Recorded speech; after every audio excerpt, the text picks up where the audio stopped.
गाजीपुर से मोहम्मद इसरार पत्रकार की रिपोर्ट। सपा नेता पूर्व जिला पंचायत सदस्य सत्येंद्र सिंह यादव सत्या पुलिस के द्वारा हुए नजरबंद।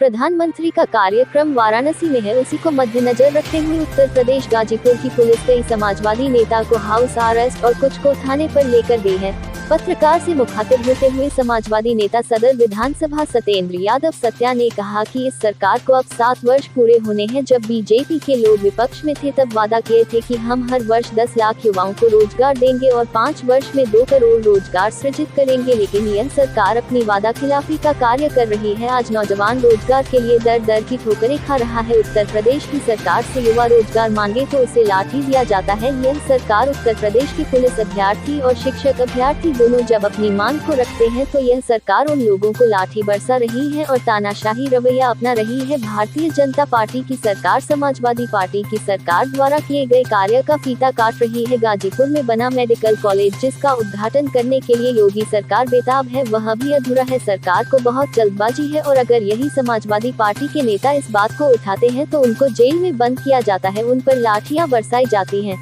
सरकार के खिलाफ संविधान को समाप्त करने को उतावली है। संविधान बचाने का काम किया जाएगा। युवाओं से कंधे से कंधा मिलाकर रोजगार की मांग की जाएगी। गांव, गरीब, किसान, नौजवान की बात को रखना अगर गुनाह है तो इस गुनाह को हम बार बार करेंगे। सत्या यादव ने इन सभी बातों को बेबाकी से रखा और उनको पुलिस अभिरक्षा में रखा गया है। उनके घर रात 12 बजे पुलिस ने दबिश दी और 12 बजे के बाद अब तक समाचार लिखे जाने तक उनको नंदरगंज थाने में रखा गया है। इन सबों को उन्होंने मजबूती से रखा और सरकार के कठोर रवैया, गैर एवं जिम्मेदाराना कार्य का उन्होंने कड़ी निंदा की।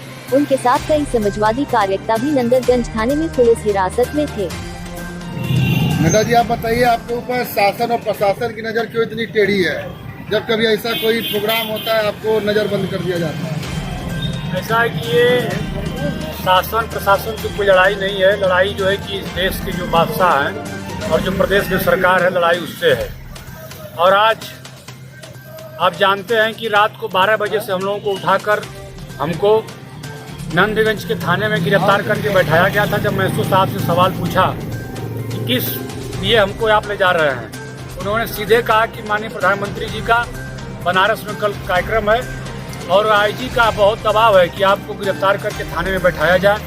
सीधे तौर पे आप देख सकते हैं कि प्रधानमंत्री जी जिन्होंने देश के नौजवानों को वादा दिए थे, भरोसा दिए थे कि मैं हर साल 2 करोड़ नौजवानों को नौकरी दूंगा, किसानों की आय को दुगनी करूंगा, जो महंगाई है डीजल पेट्रोल के दामों को कम करूंगा, लेकिन आज चारों तरफ हाहाकार मचा हुआ है। किसान परेशान है, नौजवान रोजगार को लेकर जब सड़कों पे आता है और आज भारतीय जनता पार्टी के विधायक और सांसद जब गांव में जा रहे हैं तो नौजवान उनसे सवाल कर रहा है और पूछ रहा है कि वो रोजगार और नौकरी कहाँ है।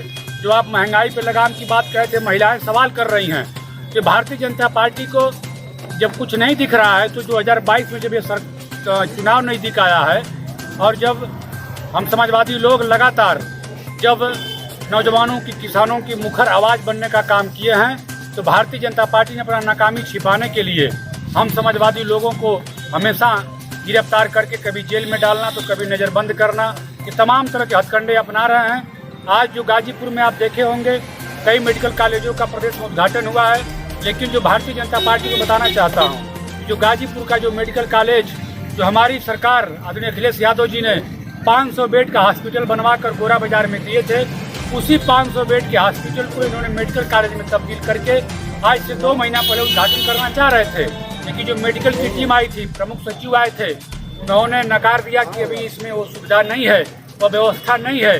5 साल में एक भी ईंट विकास के नाम पर भारतीय जनता पार्टी पूरे प्रदेश में रखने का काम नहीं किया है।